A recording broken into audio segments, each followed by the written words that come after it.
Estupendo, pues lo primero que, como antes no se me escuchaba bien, solo quería pues de verdad agradecer que hayáis contado conmigo para participar en este seminario del Día Internacional de los Museos y sin más dilación, porque vamos un poco fuera de tiempo, voy a empezar con mi charla divulgativa sobre la influencia del COVID-19 en el turismo cultural, las repercusiones y las perspectivas. En relación con el turismo cultural, estamos todos inmersos en una pandemia de la cual no se puede decir todavía que estemos saliendo, las vacunas van avanzando, etcétera, etcétera, pero nos hemos visto abocados a una situación pues totalmente desconocida. Así pues, la UNESCO ante la pandemia del COVID-19 que sigue circulando por todo el mundo, pues se dio cuenta, bueno, y todos nos hemos dado cuenta de que estaba afectando a todos los aspectos de la vida cotidiana, incluida la necesidad tan humana de que conectarse con la cultura. Sigue siendo una necesidad y la pandemia impidió de pronto, abruptamente, esa conexión que teníamos con esa faceta y con otras muchas. Nuestra conexión con nuestro patrimonio se ha debilitado. Incluso muchos sitios de patrimonio mundial están cerrados, los conciertos han cesado, representaciones teatrales y prácticas culturales de la comunidad, por ejemplo, celebraciones de fiestas, han sido interrumpidas o canceladas.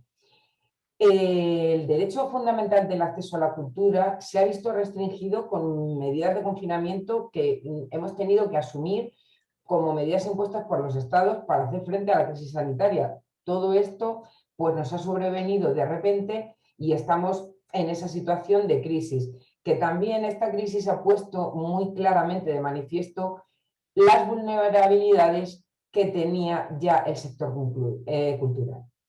Precarios medios de vida de los artistas, trabajadores culturales con unos bajos niveles en esa calidad, en esa precariedad de su nivel de vida y unos presupuestos que eran muy ajustados en ocasiones de las instituciones culturales.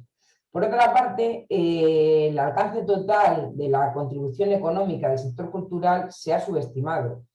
Y esa contribución económica es tanto contribución directa a la economía a través de las industrias culturales, creativas, pero también, y muy importante, es la contribución indirecta a través del sector del turismo.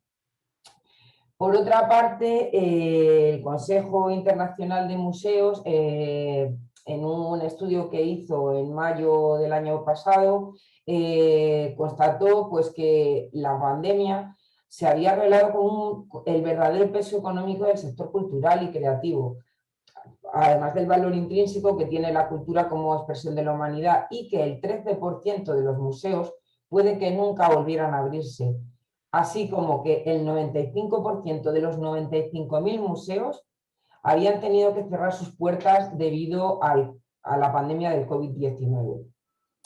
Otras organizaciones como la Organización Mundial del Turismo, como el Consejo Mundial de Viajes y Turismo, nos han reflejado, nos han hecho ver cifras y nos han puesto de manifiesto hechos, como por ejemplo que el turismo cultural representa casi el 40% de los ingresos mundiales del turismo, el 40%, que es un porcentaje muy elevado. Y a raíz de la crisis, el 60 o el 80% de las llegadas internacionales se han visto reducidas. Esto que ha supuesto que hasta 75 millones de puestos de trabajo estén afectados en el sector de viajes y en el turismo y que estén en una amenaza inmediata. Estamos hablando de una pérdida equivalente a 2,1 billones de dólares del Producto Interior Bruto en el año 2020. Son unas cifras muy significativas. Por otra parte, en el informe de la UNESCO sobre museos reveló que alrededor del 65% de los museos estaban en la región de Europa y América del Norte, es decir, la región en la que nos encontramos ahora. Y muchos países de la Europa suroriental han iniciado procesos de evaluación de los efectos, aprovechando la labor existente para crear sectores culturales sólidos. Muchas autoridades municipales también han puesto en marcha medidas para hacer frente a la crisis. Estas medidas van desde la financiación de instituciones culturales hasta medidas para el uso adecuado del espacio público, para fomentar la reanudación de las artes, la revalorización de los centros históricos de las ciudades. Esta última frase que hemos visto antes, el adecuado uso del espacio público, fomentar la reanudación de las artes y la revalorización de los centros históricos, está íntimamente relacionado con los protocolos anti-COVID. Ante la situación extraordinaria que se presentó, todo el sector turístico, todos los sectores interrelacionados, empezaron a preocuparse con cierta premura, con cierta urgencia en cómo dar respuesta a esa incertidumbre, cómo se podría reanudar la actividad, cómo se podría afrontar una recuperación en condiciones de seguridad. Pues todos esos motivos fueron los que dieron origen a la creación de esos protocolos que sonarán, guías, buenas prácticas, certificados de calidad con medidas anti-COVID, pues todos esos protocolos y sellos que os pueden sonar en la cabeza y que han tenido que ver con la reactivación y reapertura de establecimientos y servicios turísticos y así como otros culturales, se elaboraron dentro de... con el objetivo de recoger toda la cadena del valor del turismo. Se hicieron 21 protocolos con el objetivo de homogeneizar y que esos protocolos tuvieran un carácter gratuito y voluntario. ¿Y por qué decimos voluntario? Porque lo que sí que era completamente obligatorio eran las publicaciones que aparecían en el Boletín Oficial del Estado y que semanal o quincenalmente pues nos decían cuántas personas nos podíamos reunir, cuánto aforo estaba permitido en un hotel, etcétera, etcétera. Estos protocolos que se implantarían voluntariamente y a los cuales los establecimientos accederían gratuitamente, permitirían reforzar la imagen de España como un destino seguro. Y en este momento lo que le interesaba a España, que es una potencia mundial en turismo, como por todos es bien conocido, es seguir teniendo esa etiqueta de destino turístico y de destino seguro.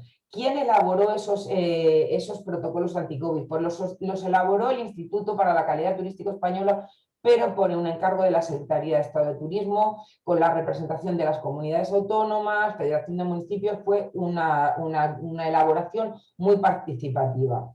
En su elaboración pues, estuvieron asesorados, como no podía ser de otra manera, por la Organización de Médicos Colegiales, por la Asociación Española de Medicina del Trabajo, etcétera, etcétera. Y todo tuvo que contar con el visado del Ministerio de Sanidad, que en este momento y hasta la finalización del estado de alarma era la máxima autoridad. Entonces, lo que os comentaba era muy urgente, era prioritario, el tiempo pasaba muy deprisa y era muy necesario que esos protocolos vieran la luz, y en un tiempo récord, en una cronología de un mes a otro, todo esto se empezó a gestar en el mes de abril del año pasado, y en mayo ya se publicaron las primeras guías para la reducción del contagio del coronavirus. E incluso, aunque se elaboraron esas guías, salieron asociados a la correcta implantación de los guías unos sellos de calidad que certificarían mediante la superación de una auditoría de tercera parte, es decir, debía haber un proceso riguroso de contrastación de la implantación correcta de esos protocolos, y la obtención de ese sello estaba condicionada a la superación de esas auditorías. Las guías que eran y son gratuitas y de acceso general para el público fueron transformadas en especificaciones UNE, que también fueron gratuitas. Estas 21 guías de las que estamos hablando y que recogen toda la cadena de valor del turismo están desde las actividades náuticas, agencias de viaje, espacios públicos singulares, museos y sitios patrimoniales, visitas de turismo, lugares culturales, cualquiera de los aspectos que un turista en su itinerario turístico, en su itinerario de consumo, pudiera necesitar y que recogieran siempre unas especificaciones que contribuyeran a que su estancia en esos establecimientos fuera de un modo seguro y se regulara toda la actividad en lo que tenía que ver con ese establecimiento. Es decir, se iban a regular las relaciones no solamente entre los clientes y los trabajadores, sino que también regulaban esos protocolos las relaciones entre el trabajador-trabajador y cliente-cliente. En los sellos y los distintivos que aparecieron, en concreto fueron tres: el sello Safe Tourism Certified, los distintivos de las buenas prácticas avanzadas anti-COVID y la declaración responsable de Responsible Tourism.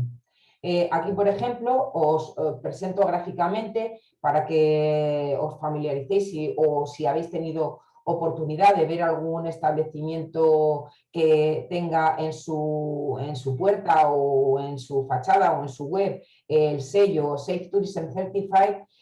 Los que ostenten este sello son establecimientos que han superado una auditoría realizada por empresas independientes y es una certificación de calidad, es un sello propiedad del ICTE. El ICTE es el Instituto para la Calidad Turística Española y sí conlleva un coste económico. Sin embargo, desde la Secretaría de Estado de Turismo se apoyó también un sello que es el sello de buenas prácticas avanzadas anti-COVID, que podéis ver en los establecimientos de aquellos municipios que pertenecen al Sistema Integral Calidad de Turística en Destinos. En la región de Murcia actualmente hay 23 destinos que pertenecen al Sistema Integral de Calidad Turística en Destinos y estas placas, estos distintivos, vosotros los podéis ver en exteriores pues de establecimientos, incluso con pegatinas vinílicas. ¿Y qué significan? Pues que si bien no han superado un proceso de auditoría de certificación, que es el rango máximo, sí han tenido que superar una evaluación externa realizada por ese destino. Y este distintivo no es totalmente gratuito para las empresas que están adheridas al Sistema Integral de Calidad Turística en Destinos y pertenecen a un municipio SICTE.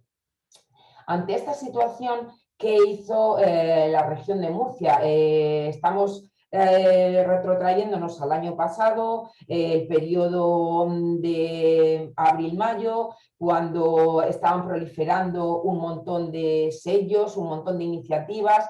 ¿Qué se pensó desde la región de Murcia? Pues tuvimos el privilegio de poder participar desde el inicio en la gestación del proceso, porque participamos como miembro en la junta directiva del ICTE, se participó activamente en la redacción de las guías, aportando pues nuestras contribuciones y desconfiando de esa proliferación de sellos múltiples, pues se apostó por un sello que fuera estandarizado de los requisitos obligatorios, intentando que hubiera la menos posible dispersión de sellos, buscando una credibilidad, un rigor en la certificación y un reconocimiento por parte del cliente. Además, el hecho de que estas normas fueran especificaciones técnicas UNE facilitaba su internacionalización por medio de la ISO.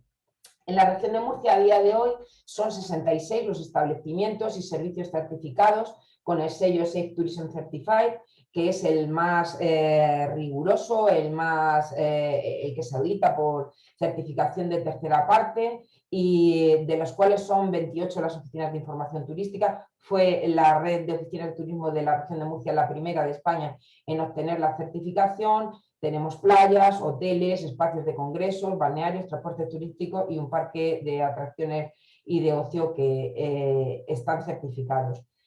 Esas guías que dieron lugar a la implantación de esos protocolos anti-COVID y que aquí en esta imagen podemos ver una parte es la certificación UNE, otra parte es la guía del Ministerio, ambas tienen el mismo contenido, ambas son de carácter gratuito y la variación entre una y otra es que, si bien teniendo el contenido, la especificación técnica UNE En concreto, he querido hacer una captura de pantalla de la de museos y sitios patrimoniales, es la que permite la certificación máxima con el sello Safe Tourism Certified. Todas las guías nacen con el mismo esquema. Hacer análisis de gestión del riesgo. Era muy importante la evaluación y reevaluar todo desde los recursos materiales, reevaluar el plan que teníamos de contingencia, dotar de una formación a nuestro personal, de medidas de protección para ese personal, información tanto al cliente interno, a mi personal, como al cliente externo. Cómo prestar el servicio, nuevos requisitos de limpieza y desinfección. Estamos hablando, por ejemplo, en un museo, y aquí los gestores de museo, directores de museo, lo pueden decir, tuvieron que hacer una verdadera recomposición desde los itinerarios, los flujos, las entradas, las salidas, los requisitos del mantenimiento desde los aires acondicionados, etcétera, etcétera. ¿Qué tuvieron que hacer? ¿Qué claves eran las que se volcaban en estas guías? Pues era muy necesario aplicar medidas de seguridad, pero también hacerlas públicas. Nuestro público tenía que conocerlas. Era muy necesario que luego no se llevase a lo mejor alguna detección porque llegasen y no estuviese superado el aforo. Era muy importante la publicidad y que todo el mundo participase con agrado en el cumplimiento de esas medidas que en última instancia eran la contribución a preservar la salud de todos. Otra de las claves fue la planificación tanto de los espacios como de las visitas. Y fundamental, las nuevas tecnologías. Nunca habíamos pensado que nos hacía tanta falta y nunca hubo que subirse al tren de las nuevas tecnologías con tanta rapidez cuando necesitábamos hacer una información por anticipado, reforzar nuestras webs, nuestras redes sociales, posibilitar la venta y las reservas online. Y algo que fue fundamental durante el periodo de confinamiento y fue la experiencia de vivir desde casa ese contacto con la cultura que tanto se echaba en falta, que tanto se echaba de menos. En cuanto a las perspectivas, pues desde la Organización Mundial del Turismo y la UNESCO se ha colaborado para elaborar un conjunto de nuevas directrices centradas en la reanudación de manera responsable del turismo cultural. En concreto, la Organización Mundial del Turismo invitó a la UNESCO a contribuir en la guía de la propia organización para una recuperación inclusiva. La revista es la número 2, que concretamente trata específicamente del turismo cultural. Esta publicación aprovecha el conocimiento de ambos organismos de Naciones Unidas para analizar el impacto de la pandemia en sus respectivos sectores y sugerir soluciones. Estas recomendaciones que ha hecho conjuntamente el OMT con la UNESCO con respecto al turismo cultural, pues desde promover sinergias para fortalecer el turismo cultural de mañana, apoyar a la cultura para que todos los sectores salgan ganando, fortalecer la revitalización de las experiencias urbanas y rurales, constituir una fuerza laboral más resiliente en el turismo y a la cultura a través de la transición digital. Volvemos a digitalización, sostenibilidad, aprovechar la tecnología para hacer el turismo cultural más competitivo, fomentar el turismo comunitario a través del patrimonio vivo.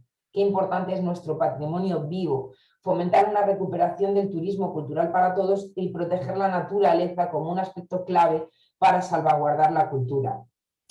A nivel nacional, por ejemplo, me resultó muy interesante las palabras de Carmen González, directora del Observatorio de la Imagen de España del Real Instituto Elcano, donde incidía en la diversificación de la oferta, que era clave para el futuro del turismo español. Hay un fuerte potencial de crecimiento en la diversificación de la oferta y esto va más allá del turismo de sol y playa.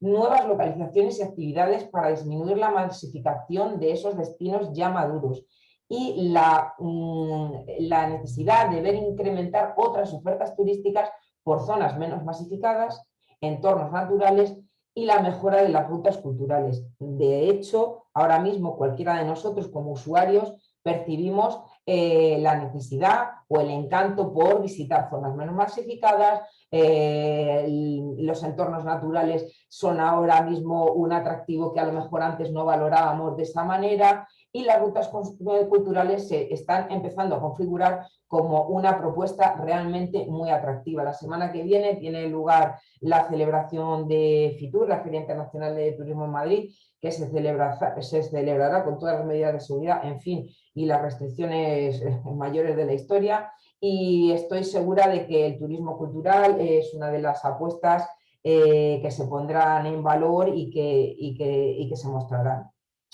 Por otra parte, Hosteltour pone el foco en la diversificación y mayor gasto, lo que traerá el nuevo ciclo turístico. ¿Qué quiere decir? Que esta nueva oportunidad va a servir para reforzar un turismo de calidad. Y ese turismo de calidad tendrá un mayor nivel de gasto, vendrá atraído por la oferta cultural, la gastronomía y la historia, y provendrá tanto del mercado doméstico, es decir, de la propia región, del propio país, como de los extranjeros. Otra de las iniciativas que han visto la luz recientemente, estamos hablando de mayo de este mismo año, va también en la línea de la sinergia, los planes de promoción conjunta. Y he querido poner el ejemplo de Paradores. Paradores y Ciudades Patrimonio de la Humanidad se han aliado en España para reactivar el turismo cultural, y ese grupo de Ciudades Patrimonio y la cadena pública española de Paradores quieren dar un paso adelante en la recuperación del turismo cultural a través de este plan de promoción conjunta. Y es lo que quería, pues, transmitiros con esta charla, que espero no haber sido excesivamente larga y haber resultado interesante. No, muchísimas gracias.